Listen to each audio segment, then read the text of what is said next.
Të njëjtën është bërë lancimi pilotimi shërbimeve të integruara për ngjarjen jetësore të lindjes së fëmijës.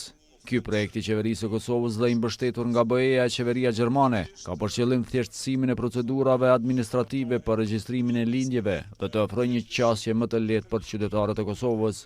Këtu kryeministri Albin Kurti tha se kjo nismë prek drejt për drejt jetën e qytetarëve e në mënyrë të veçantë të familjeve të reja duke quajtur këtë si një kapitull të ri.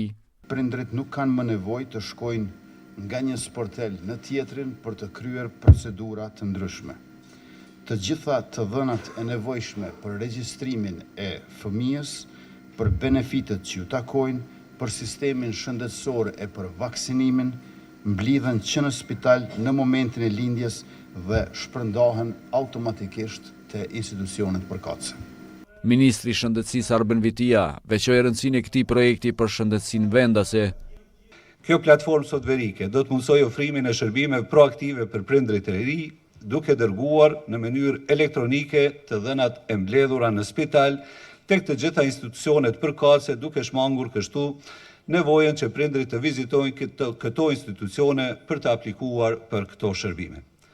Shefi i zyrës së BE-s dhe ambasadorin gjerman në Kosovë theksuan se kjo nismë vendos një standard të ri të qeverisjes dhe se redukton burokracinë administrative.